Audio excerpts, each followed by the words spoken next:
Hi everybody, and welcome back to another episode of Rabbi Reacts. We've been doing 4 episodes till now. This is going to be the 5th and final for now on free will. Before I do that, please remember, if you do like these contents, to like, to subscribe, and to click on the little notification button so that you can get notification when videos like this or anything else we produce of interest comes up. Okay, so what we've talked about in previous videos, just to recap, is in the first video, we talked about the Benjamin Libet experiment. Some people claim there's been scientific evidence we don't have free will, and I explained why I don't think that's accurate at all. In the second video on the subject of free will, we looked at Sam Harris's philosophical argument to try to argue that it's impossible to have free will, and I explained why I don't think that's a valid philosophical argument. In the third and fourth videos, we looked at a series of thinkers on Big Think, the great free will debate, and analysed some of their views, the view of Daniel Dennett and Steven Pinker, who claim to different degrees consciousness is an illusion or it's so physical that might not be free will. We talked about, or there isn't some wispy soul thing that enters the brain. We talked about that. And other thinkers, Michio Kaku, and the possibility of free will. Today I want to really give a summary of what I think the Jewish view is and my own view on free will. And the summary is as follows. Let's go into a few little pieces. One is, what do we mean when we say we have free will? So we talk in Judaism a lot about a soul. There's a soul and a body and the conflict in the mind that rages. And one of the points which I did clarify in previous videos but want to make very clear here is the fact that we talk about a soul does not mean some wispy extra metaphysical entity that enters into our head as well as the neurons that are firing. That's not what we mean. And I brought a particular source, one of the classical Jewish sources that speaks about it, by Rabbi Moshe Chaim Luzzatto, the classical philosopher of Kabbalah in the 17th century, which is that really all the substance of the world is made of the same stuff ultimately. When we talk about things having soul, and we spoke about everything from the perspective of those who speak about souls in Judaism, everything has soul, meaning that everything is God thinking it into existence. So there's a godly or spiritual component of all existence, but some things manifest that soul or connect to it more. And as you're getting from inanimate objects to more animated, to alive, that reflects godliness more, to consciousness, that reflects godliness more, to something as sophisticated as human. It can have society and awareness of awareness and think about a creator, meaning and purpose. The human mind that expresses its soul from that perspective by having this emergent property of consciousness is so godly it can actually absorb the fact that it is a will of God, and it can think about what that will might be and what the purpose of creation might be and how it can align. From that perspective, it is fully connected and plugged in to its soul.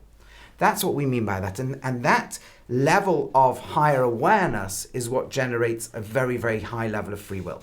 That was a very important angle of what we mean from a Jewish perspective. And I guess from other spiritual traditions might cohere with that too, by that type of free will. But let me also talk a little bit from a secular perspective of where free will might be, where the space of it might be from a scientific perspective. And that is that if we think about, we discussed that from a purely evolutionary perspective, consciousness must do something that brains alone, just firing neurons, can't do.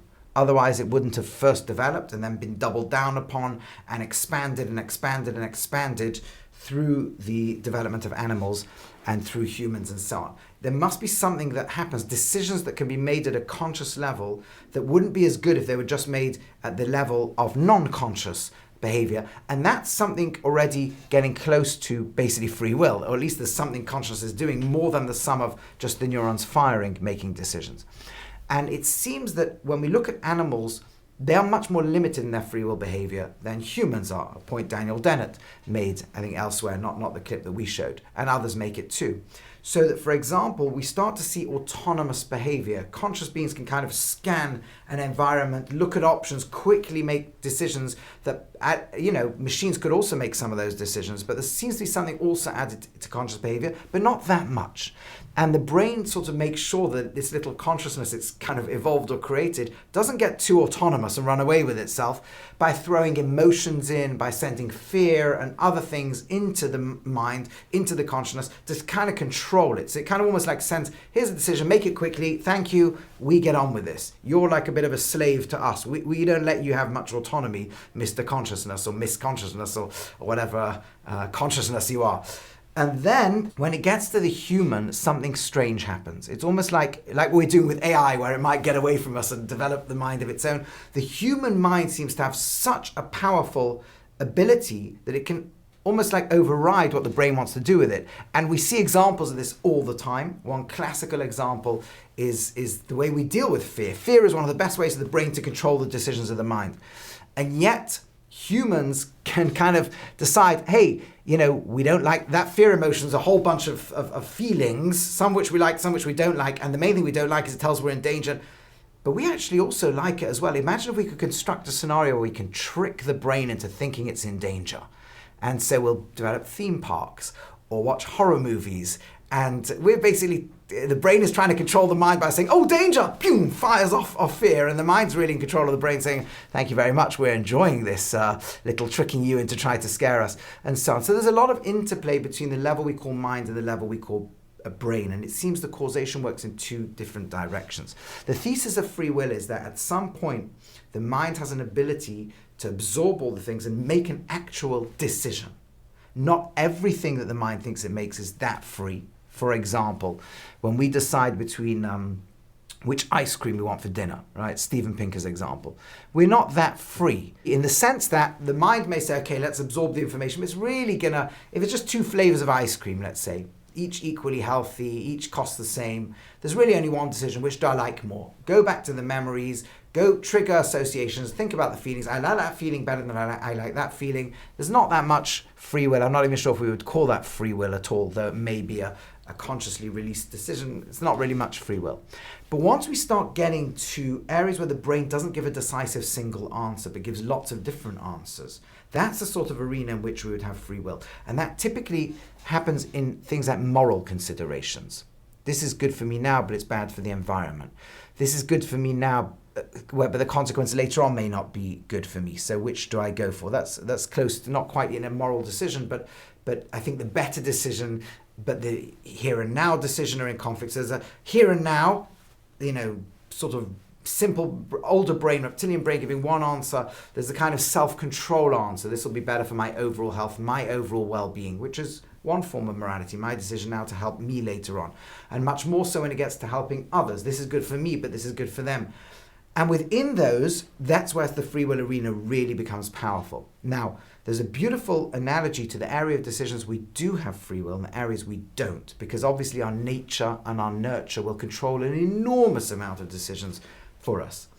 And Rabbi Dessler was a great Jewish thinker in the mid 20th century, summarized the Jewish view by creating an analogy with a battlefield. You've got two armies at war, say in the days before long-range air force and missiles.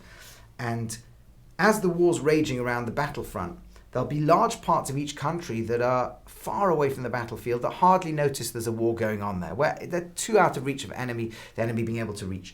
And as you get closer and closer to the battlefield, you start to notice the battle a little bit more. You get to the cities where they start to evacuate non-essential civilians.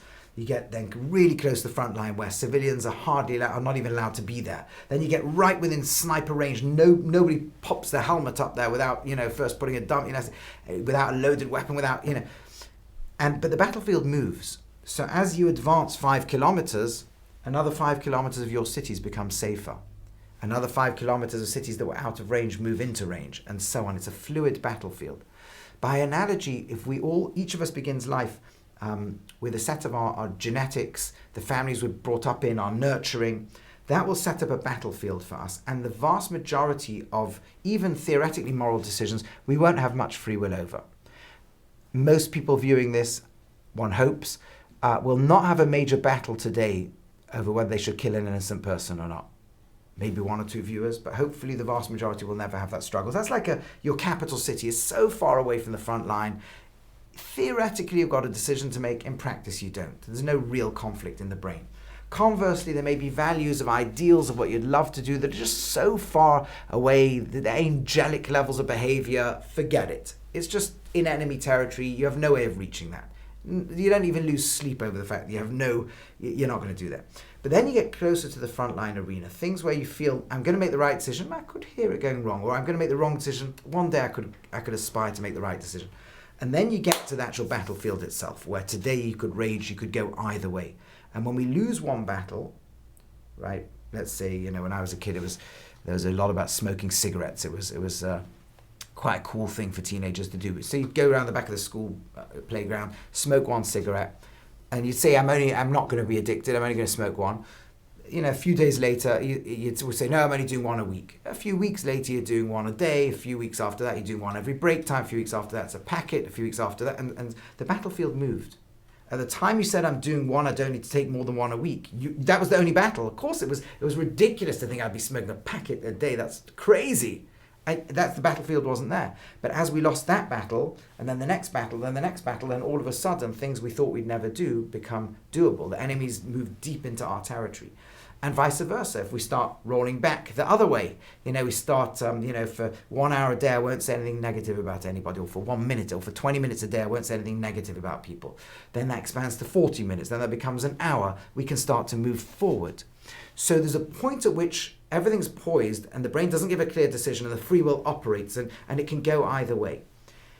And the point of all of this is, and that coheres deeply with our own inner experience. In fact, there's a beautiful articulation of our experience. There's decisions we make where we don't really have free will. And we look at them and we wish we'd make a different decision, but we just didn't feel any possibility of overpowering the urge. And there's other decisions where actually we can. And the way it works, again, certainly from Jewish sources, and I think it coheres, and again, I'm not as familiar with other sources, probably other traditions say something similar. But certainly I think this coheres deeply with experience, is that if we don't actively push in the direction of the more ideal choices, our brain does default towards the more impulsive choices, the more self-centered choices. So in a sense, we have the free will choice to override the impulse and to train the brain, a bit like to go to the gym and to build the free will muscle, to make the right choice muscle. The right choice, we might all disagree on what it is, whatever we think it is, build the right choice muscle and strengthen it, and then push down the battlefield, strengthen it. That's our free will. But if we are free will lazy, it's not like no decision gets made or random decision gets made. We kind of default to the easier or more self-centered decision. So we have the free will, but we have to actually exert the make the right decision muscle at that point. We're free to choose to do it or free not to. And to the extent to which we do it, we then build it, we strengthen it, we advance along the battlefield. And the extent to which we don't do it is the extent to which we start to lose ground. And over time find ourselves getting more moody or more despondent. And the brain, there's some really great videos on YouTube, some really great material on people bringing in neuroscience and plus experience of the way that we can literally reprogram and retrain our brain in all sorts of areas. Surprisingly so, because so much of the information we receive from society tells us that we can't, and we're victims of our circumstance and our nature and our nurture. And there's amazing scientific research that does point out, and Daniel Dennett brings this thought experiment in one of the videos. Again, I didn't get to comment on it in the Big Think video. Again, the link will hopefully be below, where he makes the point that there's plenty of scientific evidence that shows when people don't believe they have free will, they do default towards the simpler, more self-centered, more impulsive decisions. And when people realize they've got free will, they start to make decisions that they value more. And I think this is something we can start to experience, that by training, we can actually train, our mind can help train the brain. It can train what signals to send back into the mind. It's a two-way process. And like everything, when we learn to use the free will and we learn to keep reprogramming the plasticity of the brain, then we can achieve tremendous things. So I hope this has been a helpful series for you. I've enjoyed getting comments and feedback either in the comments of these videos and also a lot of direct messaging, both on social media channels and emails, and even getting one or two phone calls. But I'm going to move off the free will because I covered quite a lot of it. May come back to it in a future set of videos. In the meantime, I've already had a few requests to speak about archaeology in the Bible, so we might do that next. We'll see. But thank you very much for being a great audience, and thank you for the comments, whether they're supportive or critical. Lots to learn from all of them.